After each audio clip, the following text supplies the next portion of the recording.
$1 million. Leave my daughter. My enemy flicked the check into my face. I laughed, tore the paper into confetti right in front of him, and pulled his daughter tight against my chest. Father-in-law, bringing up money really hurts the sentiment. I was a destitute cellist. To exact my revenge, I seduced the Vance family's most cherished princess. She fought her family for me. She stole trade secrets from me. At the victory gala, I personally sent her father to prison and whispered in her ear, "I don't love you. I only hate you. Caleb, remember this. Your father was a dog that couldn't be trained. Now you're just the same." Richard Vance's voice was calm, stating a fact rather than an insult. He elegantly used a silk handkerchief to wipe non-existent dust from his fingertips, then slid the document declaring the bankruptcy and liquidation of Stone Enterprises across the expensive mahogany desk toward me. I could smell the scent of power on him, cologne mixed with cigar smoke. Outside the window lay the city skyline I once knew like the back of my hand. Now, workers were dismantling the massive logo atop the Stone Enterprises headquarters, a building I had helped design. My father, Marcus Stone, had jumped from the top floor of that building 3 days ago. He didn't even leave a whole corpse behind. "Uncle Richard," my voice rasped like sandpaper, "my dad, he treated you like a brother." "He did." Richard Vance smiled, a cat-and-mouse pity in his eyes. "That's why I sent him on his way myself." "Caleb, business isn't a dinner party. It's kill or be killed. Your father was too naive. And you? You're too green." He stood up, walked over to me, and patted my shoulder condescendingly. "Get out of this city. Don't ever come back. For the sake of the years your father followed me, I'll leave you a way out." I was dragged out of the office that once belonged to my father by 2 black-clad bodyguards like a dead dog. At that moment, my only possessions were a dying phone and a chest full of hatred hot enough to burn me to ash. First axiom: the law of imbalance and reconstruction. My old world, a stable structure built on my father's sweat, my mother's gentleness, and my own dreams, had been spectacularly destroyed by a ground zero event called betrayal. I plummeted into an abyss of chaos. Under a highway overpass, using the last percentage of my battery, I frantically searched for everything about Richard Vance. This man, my father's most trusted brother, had swallowed everything we owned using the most despicable means. His life was glittering. The media called him a godfather of commerce, a gentleman scholar at charity galas. Like a wounded lone wolf, I licked my wounds, searching for his only weakness. Then I saw it. In a puff piece interview, a reporter asked him what he cherished most in life. His answer wasn't his massive business empire, nor those hypocritical honors. He said, "It's my daughter, Serafina. She's my only weakness and my hardest armor." In the photo, a girl in a white dress stood beside him. Her face was cold, her features exquisite like a delicate watercolor painting. She looked down slightly, her expression detached, as if the whole world had nothing to do with her. Serafina Vance. At that moment, my heart was seized by a demonic idea. The thing you cherish most will become the spark of my revenge. Everything you inflicted upon my father and me, I will pay back double through your only one. I didn't leave the city. I went dormant in its dirtiest corners. By day, I hauled bricks at construction sites. By night, I washed dishes in a greasy diner. I spent a year scrubbing away every trace of young Master Stone, leaving only bones hardened by hatred and eyes that locked onto their prey. I became the most patient hunter, studying my sole prey, Serafina. She attended the city's most prestigious conservatory, majoring in classical dance and music. She had no friends. She was a loner. She liked to go to the abandoned music room on the hill behind the school when it rained. She was breathtakingly beautiful, but cold as ice, known as the Ice Queen of the Academy. One rainy day, a year later, I took an old cello I bought with all my savings and walked into that abandoned music room. I was about to engineer a magnificent destruction in my own great reconstruction. The first step was to make this canary, kept in a golden cage by Richard Vance, open the door for me, the crow from hell. The abandoned room smelled of dampness and mold. Rain lashed against the glass, creating a monotonous, hypnotic rhythm. I sat on a peeling wooden stool, positioned the old cello, and took a deep breath. This wasn't a performance. It was the start of a hunt. I didn't choose a flashy, technical piece. Instead, I played box air on the G string. The melody was slow, solemn, carrying a sorrow that penetrated to the bone, like a soul praying alone to God in endless darkness. Every note was infused with a year's worth of humiliation, pain, and hatred. I closed my eyes, completely immersed, as if the world contained only me and this instrument. When the piece ended, The resonance lingered in the empty room. I didn't open my eyes immediately. I waited quietly. Sure enough, a clear, cold female voice came from the doorway. "Who are you?" I slowly opened my eyes. Serafina stood there, holding a clear umbrella. Rainwater dripped from the rim, forming a small puddle at her feet. She wore a simple white dress, her black hair cascading like a waterfall, her skin glowing pale in the dim room. Her eyes were just as I'd seen in the photo, detached, indifferent, with a coldness that saw through everything. I stood up and nodded slightly, my voice hoarse and weary. Just a passerby, disturbing the peace. That peace. She ignored my answer and walked into the room, her gaze falling on the cello in my hands. "You played it." Very painfully. "Music is the echo of the heart." I replied faintly. "Is your heart dead?" She tilted her head like a curious child, but the question was incredibly sharp. I smiled self-deprecatingly. "Maybe. Burned to ash a long time ago." She didn't speak again. She walked to a piano covered in a white sheet, lifted the cover, revealing black and white keys. She sat down, her slender fingers gliding over the keys without pressing them, just feeling the cold touch. The room fell into silence, save for the rain outside. I didn't rush to leave, nor did I speak. I knew that for someone as isolated as her, silent companionship was far more effective than contrived conversation. She was examining me, dissecting me in her own way, and I accepted her scrutiny calmly. After a long time, she whispered, "I'm Serafina Vance. Caleb Stone." I gave my new name. Hard, grounded. My life had no more softness in it.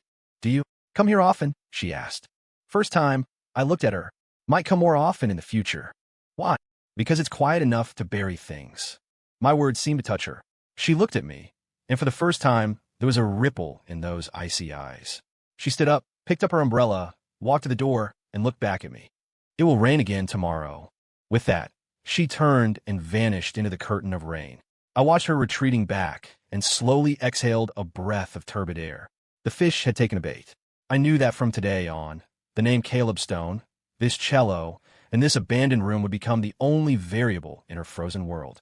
A beautiful accident, manufactured by my own hands. Over the next few days, I went to the music room at the same time, every day. She came every day, too. We didn't exchange many words. I played my cello. She listened quietly, occasionally playing a short segment on the piano. Our communication seemed to exist entirely within the music. I knew I was invading her world in the most artistic, harmless way possible. She was like a highly alert, small animal, and I had to disguise myself as a motionless tree, waiting for her to approach on her own. Until the fourth day, she initiated the conversation. "Your hands. They don't look like a cellist's hands." I lifted my left hand. It was covered in calluses and scars, marks left by the construction site over the past year. "Life forces your hand," I said calmly.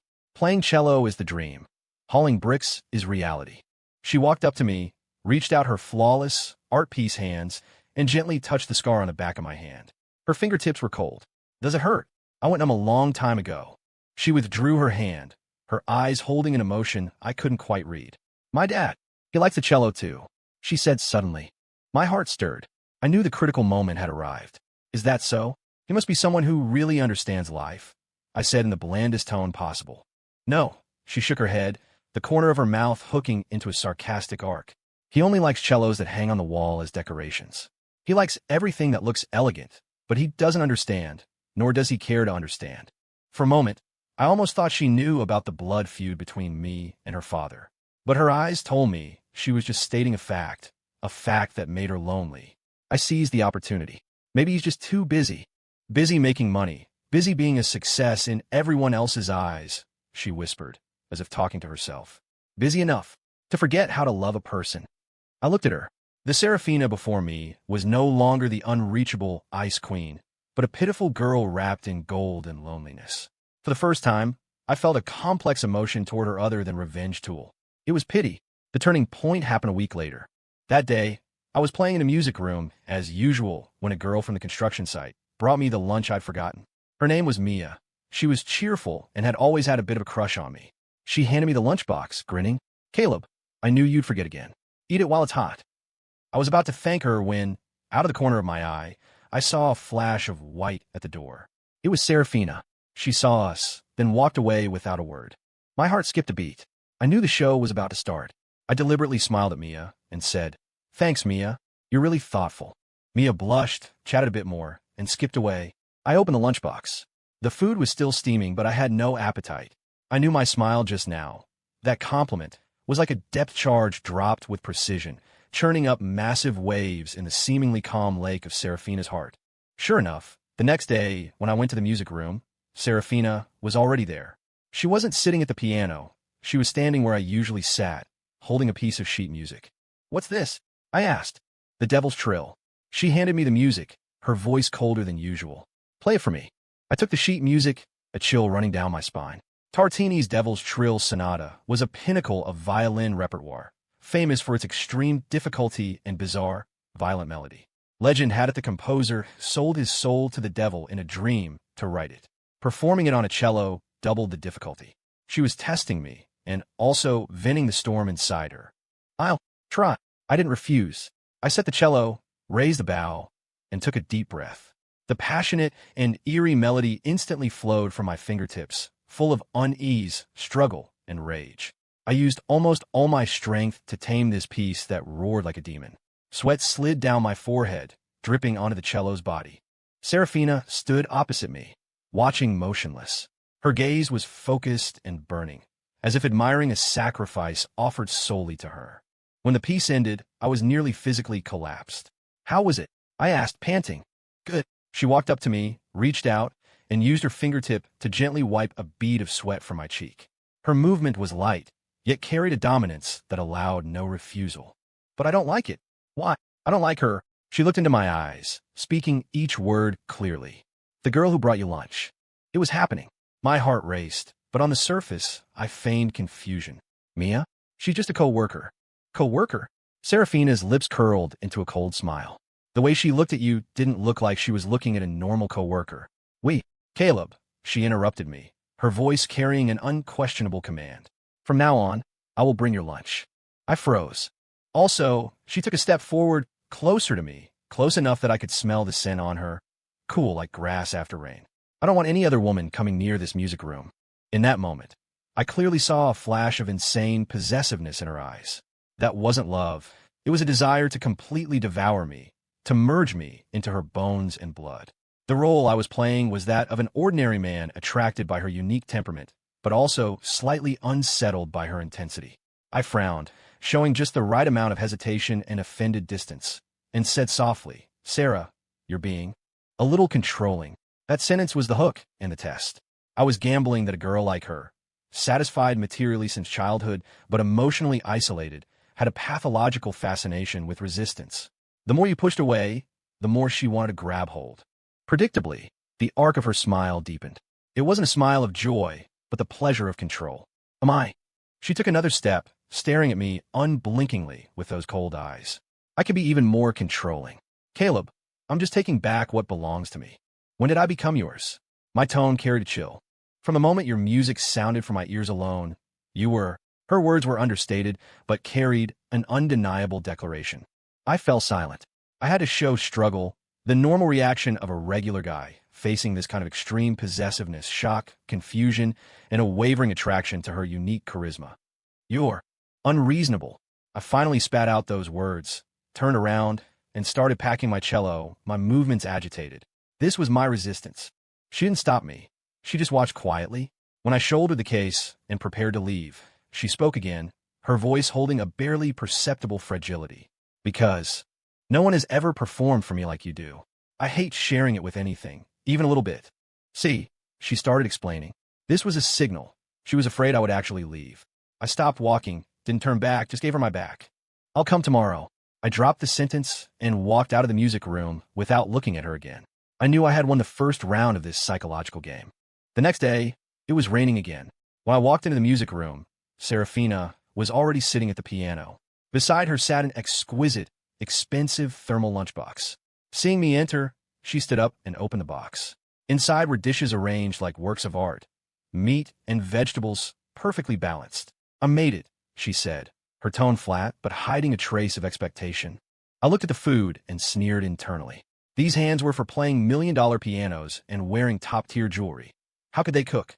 This was just a lie she carefully wove to keep me ordered from the highest-end private kitchen. I didn't expose her. I sat down, picked up the chopsticks, and ate in silence. The taste was indeed impeccable. Is it good? She sat opposite me, resting her chin on her hand, watching me like a precious exhibit. Yeah, I nodded. From now on, I'll prepare it for you every day, she announced, like a queen issuing a decree of grace. I didn't answer, just ate silently. To her, my silence was consent. From that day on, I became her exclusive audience, and she became my exclusive provider. I never saw Mia again. Serafina must have used some rich person method I wasn't privy to, making her disappear from my construction site. I didn't ask. The role I played only required me to play cello and eat quietly. I was using a boiling frog method, letting her slowly get used to my existence, letting her feel she had completely controlled me. I became the only variable in her life, the only color. She began to talk more and more about her family, her father. My dad was on the financial news again today, she would say nonchalantly while wiping a grain of rice from the corner of my mouth with a napkin. They say he's a legend, but he doesn't even know what I like to eat. He's just busy. I repeated the pale defense. Yeah, busy swallowing other companies, busy stepping on opponents, she laughed, full of cold mockery. Like stepping on an ant. Caleb, do you think the people he stepped on hate him?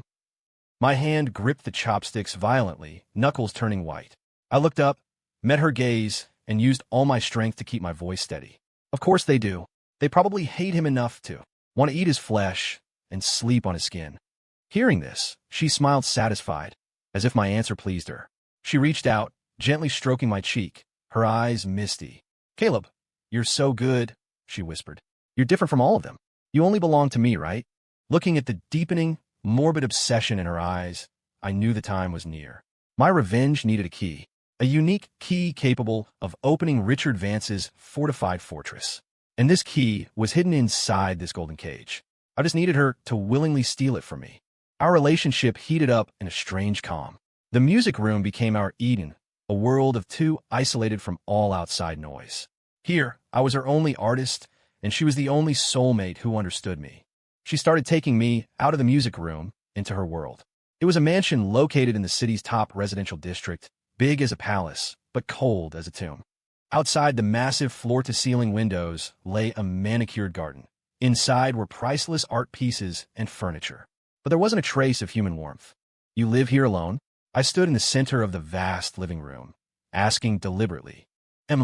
She pulled a bottle of red wine from a temperature-control cabinet. My dad is busy. He rarely comes back once a month. There are butlers and maids, but I prefer to be alone. She poured me a glass, the liquid gleaming like a ruby in the crystal stemware. Try it. 86 Romani Conti. I took the glass, but didn't drink. I looked at her and said softly, I don't know wine. I just think. This house is too big and too cold. My words made her hand pause. She looked at me, a fragility revealing itself in her eyes that I had never seen before. Yes, too cold, she murmured. Cold as an ice cellar. Sometimes I wake up at night and feel like my breathing is the only sound in the house, like I'm the only person left in the world. This was what I wanted. I needed her to believe I was the only person in the world who could give her warmth. I put down the glass, walked up to her, reached out, and gently pulled her into my arms. Her body was stiff, like a cat that had never been held. But after a moment of struggle, she relaxed, burying her head in my chest. My chest, solid muscle honed on construction sites, was to her a warm and safe harbor she had never known. From now on, you won't be, I whispered in her ear. I'm here with you. She didn't speak, only tightened her arms around my waist. That night, I stayed at her villa. She led me to a guest room where everything was brand new, from the bedding to the toiletries, all top-tier brands. These were all prepared for you, she said, standing at the door looking at me. My heart was gripped by a complex, icy chill. This wasn't a whim, it was premeditated. She had long prepared this new home for me, a more magnificent, more secure cage. I began to tell the story I had fabricated for myself. A story of an orphan whose parents died early, struggling at the bottom of society, but still loving music. I downplayed all the suffering, but every word was a needle, precisely piercing the softest parts of her heart. Listening, her eyes turned red. Caleb, she walked to my bedside, sat down, and looked at me. From now on, I'll protect you. No one can bully you again. She leaned down, her cold lips pressing against my forehead. Then my eyes, the tip of my nose. Finally my lips. It was a kiss devoid of lust, yet full of possession and proclamation. as if branding her mark on a lost and found treasure. I didn't respond, nor did I push her away. I just kept my eyes open, looking at her up close, watching a tear hang on her long lashes as she closed her eyes. In that moment, my hatred and my plan wavered for the first time. I hated her father, but the girl before me was also a victim. She was the loneliest sacrifice piled up by Richard Vance's money and power. But the hesitation lasted less than a second. The image of my father's tragic death flooded my mind, washing away that untimely pity. When she ended the kiss and looked at me obsessively, I gave her a gentle, sad smile. I knew I completely owned her. Or rather, she completely owned me. The next step was for her to take me to meet her father. I wanted Richard Vance to see with his own eyes how his most precious armor was being corroded inch by inch from the inside by me, the ant in his eyes. Richard Vance returned on a weekend afternoon. Without warning, Serafina and I were in the living room. I was playing the cello. She was leaning on the sofa, listening quietly. Sunlight spilled through the massive windows, casting warm spots on the floor. It was a fake, yet incredibly cozy scene. The sound of the door lock shattered it all. Richard Vance appeared at the door wearing a tailored casual suit, carrying a golf bag. When he saw me in the living room, the smile on his face instantly froze. His look went from shock to scrutiny, and finally to a coldness dipped in poison. I knew that look too well. A year ago, he looked at me the same way, like a bug he could crush at any time. "Sarah, who is this?" He handed the golf bag to the rushing butler, his tone calm, but carrying the oppressive pressure of a coming storm. Serafina stood up, walked to my side, naturally linked her arm through mine, and looked up to meet her father's gaze. "Dad, this is Caleb Stone. He's my boyfriend." "Boyfriend?" Vance repeated the word, the corner of his mouth hooking into a meaningful sneer. He walked to the sofa, sat down, crossed his legs, and swept his gaze over me like a searchlight. "Mr. Stone, is it?" He looked at me. "Where do you work?" "I work construction," I answered calmly, neither humble nor arrogant. "Construction?" Vance looked like he'd heard the world's biggest joke. He leaned back and let out a low laugh. Serafina's face went pale instantly, and her grip on my arm tightened. "Dad, his cello playing is better than anyone at the conservatory." "Oh, is that so?" Vance stopped laughing, sat up straight, and looked at me. "So, the cello playing, Mr. Stone, how much do you think your music is worth a month?" This was naked humiliation. I didn't get angry. I just smiled faintly. "Mr. Vance, art is priceless, just like family and trust." I deliberately emphasized the word trust. Vance's pupils contracted sharply. He stared at me dead on, seeming to want to find familiar traces in my strange face. The atmosphere in the living room dropped to freezing point. Finally, Serafina broke the silence. "Dad, that's enough," she almost screamed. "Caleb is a guest I invited, not a subordinate for you to humiliate." "Guest?" Vance pulled a checkbook and a gold pen from his jacket pocket, scribbled a string of numbers, tore it off, and threw it on the coffee table. "Mr. Stone, here's 1 million. Take it and leave my daughter." His voice was devoid of emotion. "If you think it's too little, fill in your own number." A classic scene, cliché but effective. I looked at the check like it was waste paper. I didn't move, just looked at Serafina. I knew it was her turn now. This war needed to be started by her. Serafina was trembling all over, not from fear, but from rage. She looked at her father, the man she had feared since childhood, her eyes filled with disappointment and finality for the first time. She snatched up the check and, right in front of Richard Vance, tore it bit by bit into shreds. "In your world, does money measure everything?" Her voice shook with emotion. "Friendship, love, family, even dignity?" She threw the confetti hard into Vance's face. "I'm telling you, Caleb isn't leaving. If he goes, I go with him." Vance's face turned iron gray for the first time. He probably never imagined his always obedient, indifferent daughter would resist him so fiercely for a poor boy. "Good. Very good." He squeezed the words through his teeth, standing up abruptly. "I want to see what kind of fairy tale life you live without Vance money." He stormed out, slamming the door. The massive sound announced the first formal break between father and daughter. Silence returned to the living room. Serafina swayed, and I quickly supported her. She turned, hugged me tightly, buried her face in my chest, and cried repressively. "Caleb, I'm sorry. She apologized endlessly. "Silly girl, you're not the one who should be sorry." I gently patted her back, my voice full of emotion and heartache. Inside, I sneered. "Richard Vance, do you see? You think money solves everything, but you're wrong. The golden cage you built for your daughter has been cracked open by her own hands, for me." And this is just the beginning. Your check started her war, and her war will pave the final road for my revenge. Vance's retaliation came fast and direct. The next day, I was fired by the site foreman. The reason was someone higher up made a call. Immediately after, the diner fired me too, claiming business is bad. He cut off all my sources of income, trying to use the most primal method, starvation, to force me into submission. He underestimated me, and he underestimated his desperate daughter. When I returned to the villa despondent and told Serafina the news, she just listened calmly, then brought out a black bank card from her room and shoved it into my hand. "Take it," she said. "No pin, no limit." "I can't take this." I pushed it back immediately, performing the last fragile shred of a man's pride. "Caleb, listen to me." She grabbed my hand, her eyes stubborn and frantic. "My dad can cut off your road, so I can pave a brand new one for you. The more he wants to separate us, the more I want to show him how well we can live." Her logic was completely twisted. In her view, this was no longer a conflict between me and her father, but a war between her and him, and I was the trophy and ally she had to defend to the death. "But, no buts," she interrupted, standing on tiptoes to kiss my lips. "I told you, I'll protect you." I was eventually forced to accept the card. Serafina began to display our happy life to her father in an almost boastful way.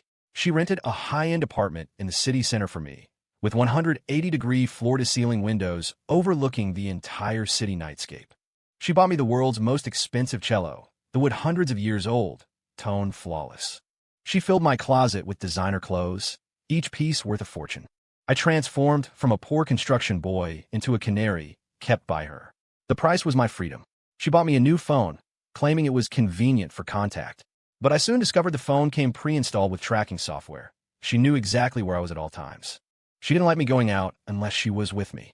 She took me to the highest-end restaurants, the most private clubs, linking her arm in mine, introducing me to her circle. "This is Caleb, my man." Her eyes were constantly on me, like two invisible searchlights. If I said one word too many to a waiter, she noticed immediately and warned me with a look. That wasn't love. That was surveillance. The apartment we lived in was just a more exquisite velvet cage. The chains were her sick love and endless wealth. I started to feel suffocated. Part of this suffocation was a performance, to make her believe my discomfort and struggle, but another part was real. I had underestimated the extent of her obsession. One night, I used the excuse of buying cigarettes to go to the convenience store downstairs. Using cash, I bought a burner SIM card and contacted an old associate of my father's named Ray.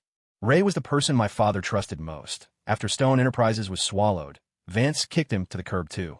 I knew he was waiting for a chance at revenge, just like me. We spoke for less than 5 minutes, agreeing on the next plan. But when I returned to the apartment, Serafina was sitting in the dark living room, waiting. In front of her lay my new phone, screen lit, displaying the location map. My position was clearly marked. "Where did you go?" Her voice was exceptionally cold in the darkness. "Downstairs, convenience store." "Smokes." My chest tightened, but my face remained impassive. "Really?" She stood up, walking toward me step by step. "You were gone 15 minutes. From our place to the store is 5 minutes round trip. Who did you see in those extra 10 minutes? Cold sweat instantly beaded on my back. I just walked around downstairs, got some air. Air! She walked up to me, reached into my pocket, and pulled out the pack I just bought. She didn't look at the cigarettes. She stared dead into my eyes.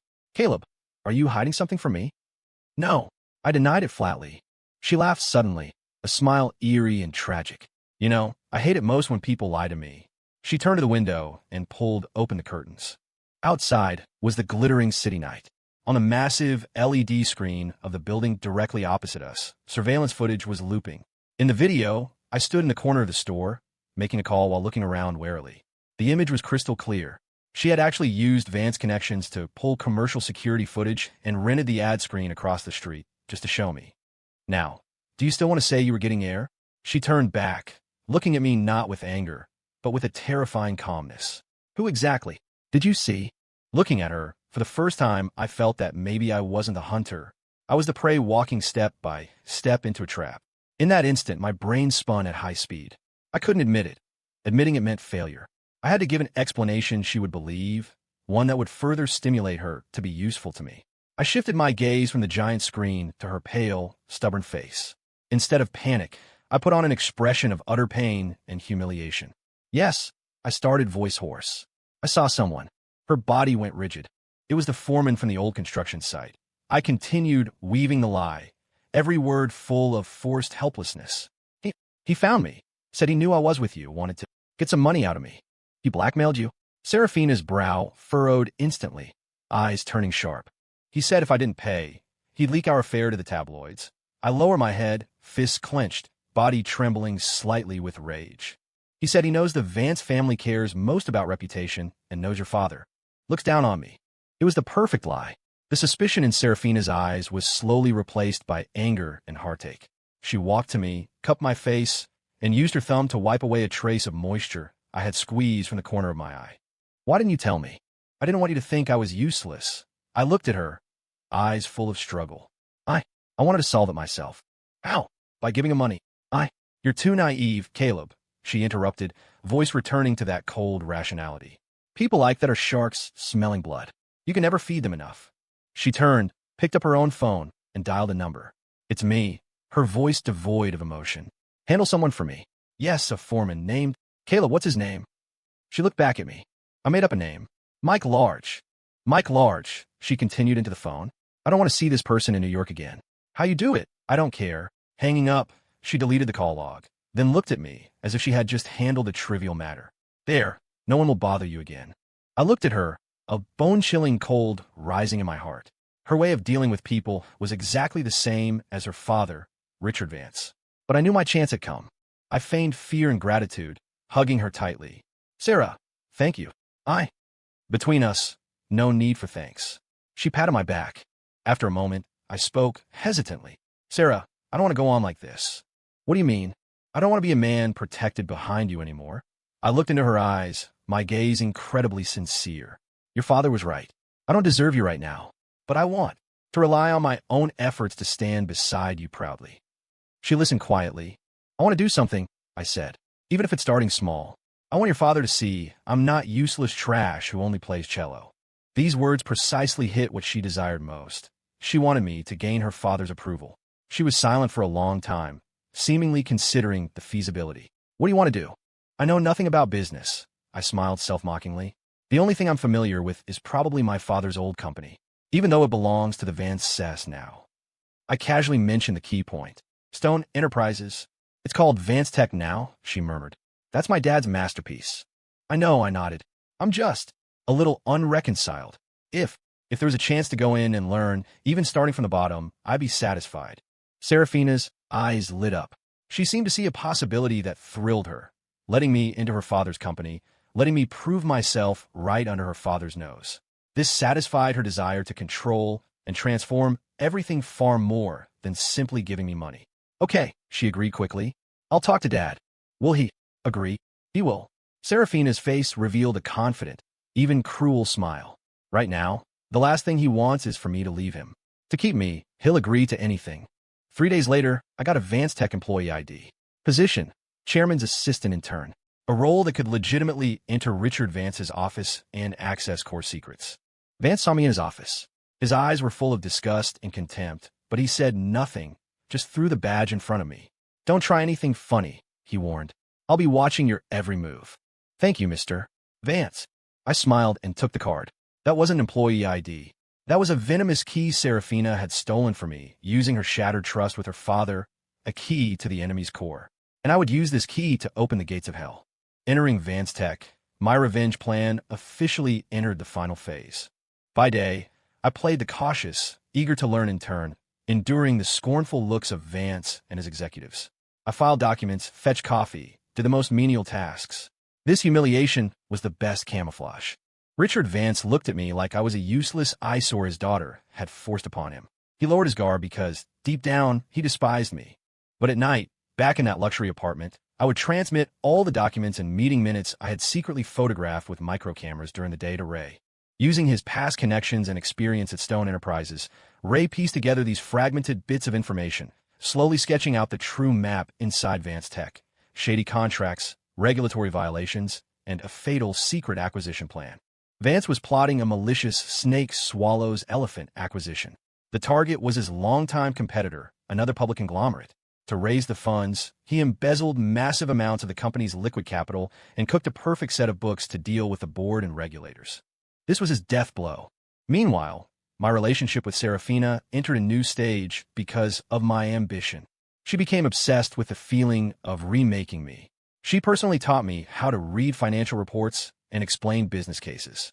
She treated me like her most perfect creation, carefully sculpting me. She smiled more and more. The cold detachment faded, replaced by the sweetness of an ordinary girl in love. Sometimes, watching her seriously explain K-line charts to me, my heart would inexplicable twinge. She didn't know that every move she taught me would become a blade thrust at her father. I was like a master actor, showing her deep affection while sharpening my butcher knife in my heart. Finally, a month later, Ray told me all the evidence was gathered. We just needed the right moment.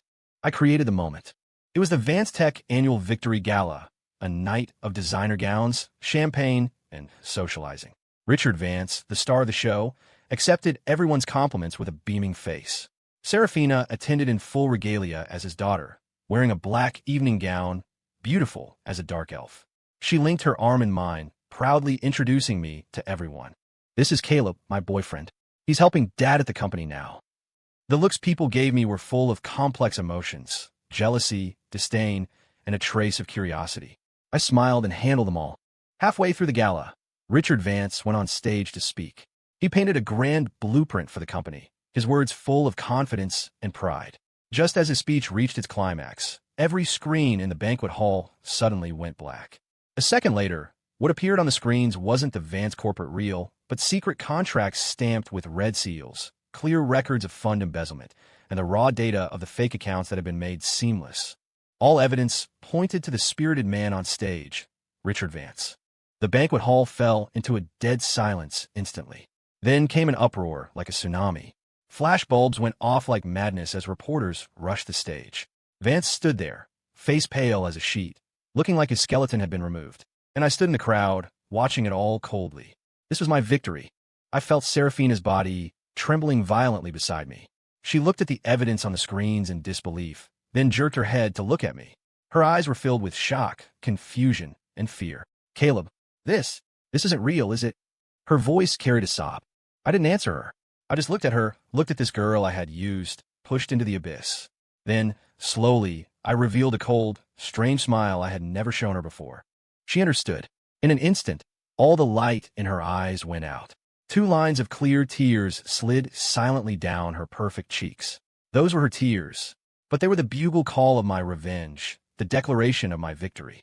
Why? Serafina's voice was light as a feather, but it smashed heavily onto my heart.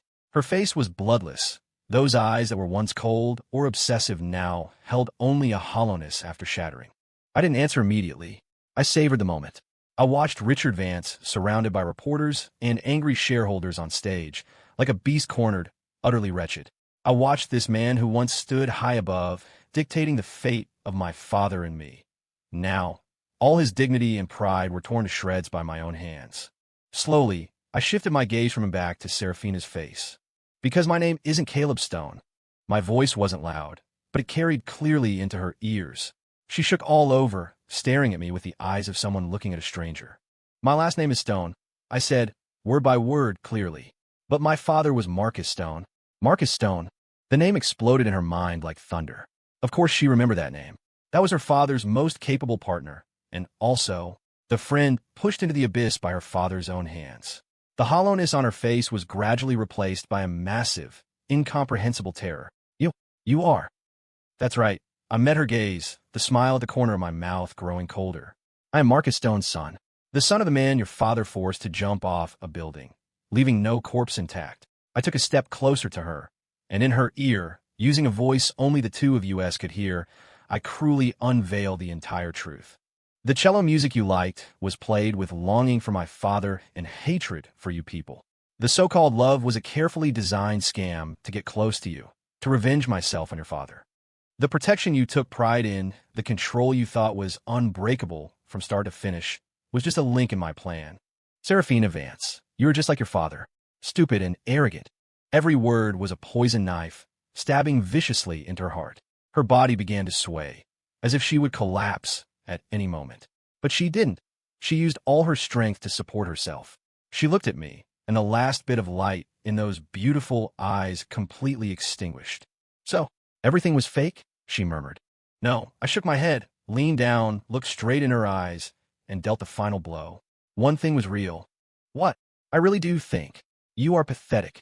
With that, I straightened up and stopped looking at her. For someone proud to the bone, pity was a humiliation more cruel than hatred. Just then, the doors to the hall were slammed open. Ray walked in with a group of uniformed economic crime officers. Mr. Richard Vance, the lead officer, showed his badge. We suspect you of embezzlement, commercial fraud, malicious market manipulation, and other charges. Please come with us for investigation. Vance looked 20 years older in an instant. He looked at me, eyes full of venom and unwillingness. It was you. So it was you, you little bastard. He roared, trying to lunge at me like a crazy trapped beast, but was pinned down by the police. I ignored his screaming. My revenge was complete. I stood in the center of the messy banquet hall like a victor. I took back everything that should have been mine and sent my enemy to hell with my own hands. I should have felt joy, but why was my heart terribly empty? Subconsciously, I turned back to look for Serafina. She was gone. While everyone was focused on the farce of Vance being taken away, she, the girl completely destroyed by me, had quietly disappeared into the crowd. 3 days later, Vance Tech held an emergency board meeting. With the support of Ray and several old directors, and as the sole heir of Stone Enterprises Plus holding the fatal evidence against Vance, I successfully regained control of the company. The company name was changed back to Stone Enterprises. I did it. I stood in the top floor chairman's office, once my father's, then Vance's, now back in my hands, looking down at the familiar city. I avenged my father, cleared his name. I became the new monarch of this business kingdom. But in my kingdom, there was silence. No joy of victory, only boundless emptiness and exhaustion, drowning me like a tide. I won everything, but it seemed I also lost everything. My phone beeped. A text from an unknown number. Inside, there was only a photo. The background was that abandoned music room. Serafina sat before that old piano in a white dress. She was much thinner, her face pale as paper. She wasn't looking at the camera, just sitting quietly, staring blankly ahead. Beside her hand lay a cello. It was the cheapest, most battered cello I had originally used to approach her. My heart felt like it was seized by an invisible hand. I rushed out of the office like a madman, drove down, and sped toward the Art Academy. I broke into the back hill, kicked open the door of the music room. It was empty, only the piano and the cello standing quietly in the corner. On the cello lay a piece of sheet music. It was air on the G string, the piece I played the first time I met her. In the margin, there was a line of writing in her hand, elegant, but carrying a bone-deep desolation. Caleb Stone died in that rain. Now it's my turn. I held the sheet music and collapsed on the floor. Massive fear and regret swallowed me completely for the first time. I got my revenge. I became the king. But I personally killed the only girl who understood my music. I became the monarch of this silent kingdom, but I lost my audience forever. In the years that followed, I possessed money, power, and status. I rebuilt the glory of Stone Enterprises. But I never played the cello again, because I knew, no matter how magnificent the movement I played, there would never be a girl named Serafina sitting quietly in the corner asking, "Is your heart dead?" Yeah, it died a long time ago. On the night she shed that tear, it was buried along with a liar named Caleb. Top floor of the Stone Enterprises Tower. I was the new master here. Outside the floor-to-ceiling windows, the city was still bustling, neon lights flickering. I held a glass of expensive whiskey, ice clinking crisply. This should be the taste of victory. Yet all I tasted was bitterness and panic deep in my bones. Serafina had vanished. I used every power available to me. I had Ray check all exit records, traffic info, credit card usage. I hired private investigators to practically turn the city upside down. Nothing at all. She evaporated like a drop of water in the ocean. She took away all my peace. By day, I was the decisive new commander of Stone Enterprises, cleaning up Vance's mess, consolidating my empire. By night, I returned to that empty, luxurious penthouse in the city center, the first cage she built for me. Her scent was everywhere here. Dresses she hadn't had time to wear hung in the closet. Half-used perfume sat on the vanity. The expensive cello stood quietly in the music room, mocking me. I had insomnia every night, her shattered eyes from the banquet hall replaying in my mind. I started frantically texting her deactivated number, knowing there would be no reply. "Where are you? I'm sorry. Come back, please." Stone sinking into the sea. I discovered for the first time that the control I took pride in was so fragile before her. I could control a billion-dollar company, but I couldn't find the one person I wanted to find. I became the world's richest, most pathetic joke.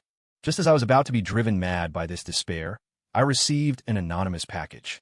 Inside, there was no letter, only a small black velvet box. Trembling, I opened it. Inside lay an exquisite cufflink. It was one I used to wear. One morning, she had chosen it and put it on me with her own hands. I remembered her saying, "You look best in a white shirt." Now, it lay quietly in the box like a eulogy from hell. I immediately had Ray trace the package, but the result was nothing. The package appeared out of thin air. She was back. No, perhaps she never left. She was in some corner of this city, watching me coldly like a ghost. I thought I was the hunter and she the prey.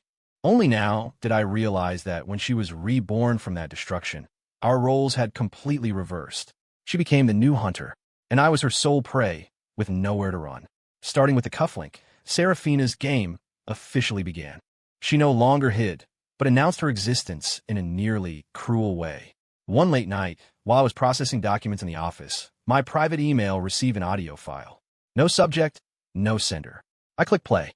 It was air on the G string. It was the exact recording of me playing for her the first time in the music room.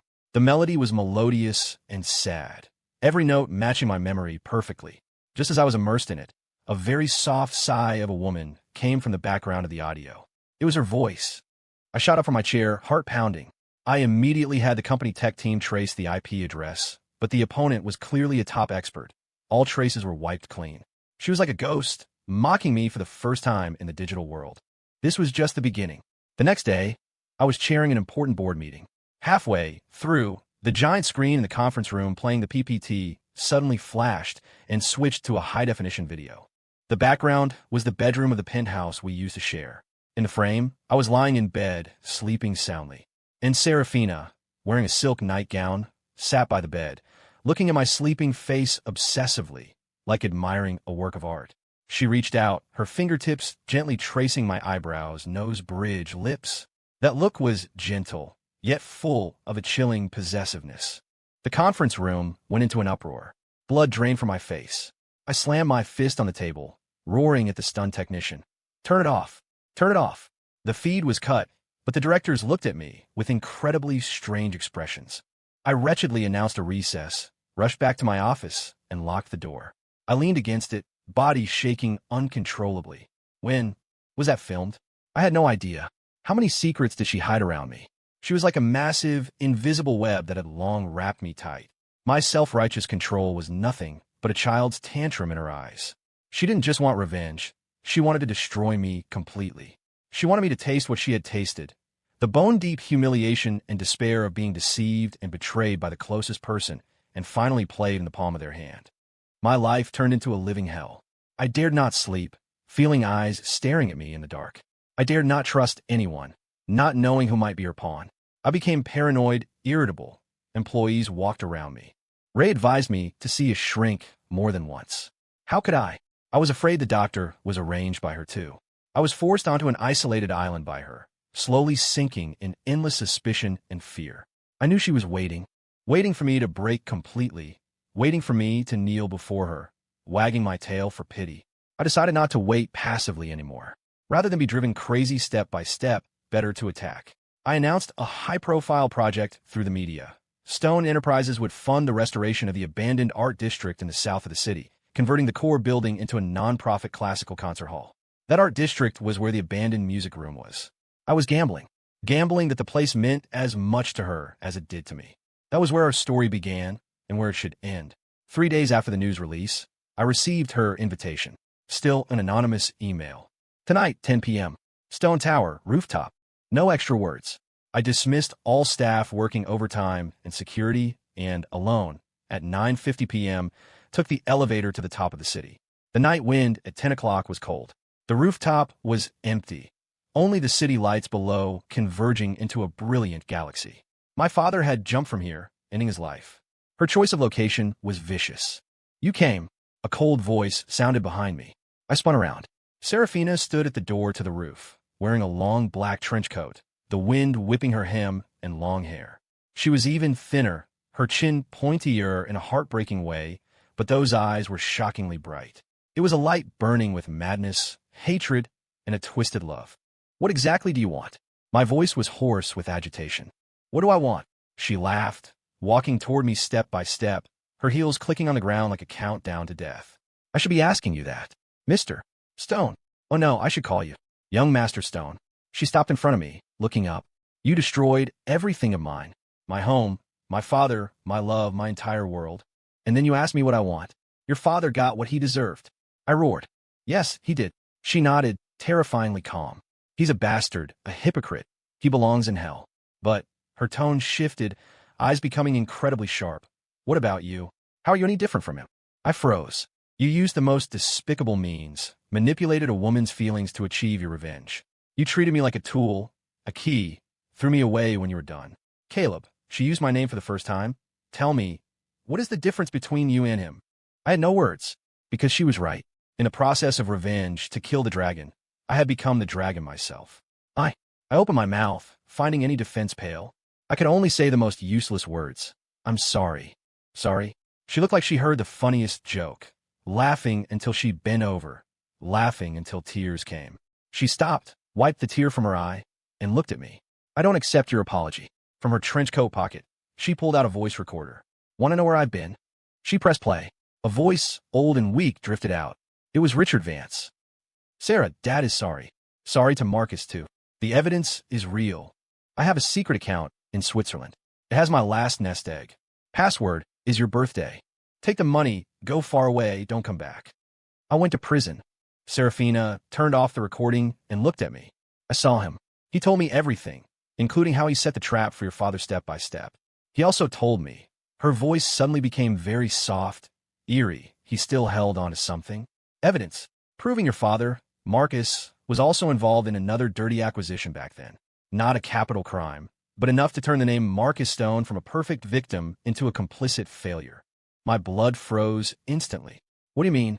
It means, she held up the small recorder, shaking it before me, your father's innocence, the Stone family reputation, is now in my hands. You destroyed my world. Now, I'm giving you a choice. She looked at me with final madness. Judgment time, Caleb. Now, I am the judge. What do you want? I stared dead at the recorder, voice dry. I knew she was telling the truth. My father wasn't a saint in business. It wasn't strange Vance had dirt on him. If that evidence leaked, my entire revenge would become a joke. I would go from a dutiful son to a despicable heir cleaning house for a co-conspirator. What do I want? Serafina's lips hooked into a tragic arc. I don't want anything anymore, Caleb. I just want to watch you. Make a choice. She took a step back, walking to the edge of the roof. The night wind messed her hair. She looked like a black butterfly ready to be blown away. Choice 1. She held up a slender finger. I give this evidence, along with my father's recording, to the media. Your father's name is ruined. My father might even get a sentence reduction for cooperation. Then, I jump from here. Use my death to put the most ironic period on your great revenge. My heart constricted violently. You're crazy. I went crazy a long time ago. She screamed, losing control for the first time. I went crazy the moment you told me your last name was Stone. She took a deep breath, calming herself, eyes returning to ice. Choice 2. She looked at me with a penetrating gaze that saw through everything. You kneel. I shook all over. Kneel here. She pointed to the ground at her feet. Apologize for everything you did to me. Not for your revenge, but for your deception. Then, give up everything you have now. Give up Stone Enterprises. Return it to the Vance name, even if it's a shell. You leave with nothing. Return to your identity as Caleb, the penniless cellist. Then, her voice became extremely soft, carrying bewitching magic. You belong to me. Completely from body to soul, thoroughly mine. I will destroy all evidence, leaving your father's name forever clean. I will stay with you. Use the money my father left to build a new music room for you. But this time, the one in the cage is you. You will play forever for me alone. Your world is allowed only me. You can't see anyone, can't have friends. I will be your only audience, your only God, your only master. She opened her arms, like a witch embracing the abyss. Choose, Caleb.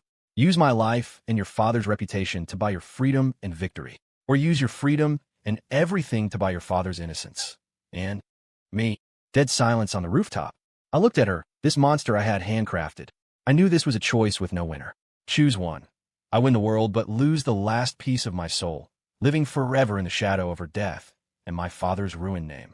Choose 2. I lose the world, mortgage my soul, but save my father's final dignity, and get her. Countless images flashed through my mind. My father's death, my humiliation, her tears, and her quiet face listening to the music in that room. I suddenly realized that what sustained me through those dark times, besides hatred, was something I refused to admit. It was a greed for that fake warmth. I hated her and I couldn't leave her. I created this monster. Now, I had to feed her myself. My revenge was never about justice. It was to fill the hole in my heart. And now, only she could fill that abyss. I dug wider and wider. After a long silence, slowly I bit my knees. Thud. I knelt on the cold concrete. I'm sorry, Sarah. I looked up at her, hatred gone from my eyes, leaving only a relieved exhaustion. I choose you. Serafina looked at me kneeling there and smiled. In that smile was victory, release, and endless sorrow. She walked to me, crouched down, extended her cold hand, and gently stroked my cheek, just like the first time we kissed in that luxury cage. Good boy, she whispered. Then, she tossed the recorder that decided everything off the high-rise. Our final contract was sealed, with my soul as collateral. A month later, Stone Enterprises announced bankruptcy and restructuring, acquired by a new overseas fund. The company name reverted to Vance. And I, Caleb Stone, the name that stirred massive waves in the NYC business world, completely evaporated. No one knew where I went. In a seaside estate far from the city noise, I had a new identity, Caleb, a personal artist kept by Serafina Vance. This estate was the ultimate, most magnificent cage she built for me.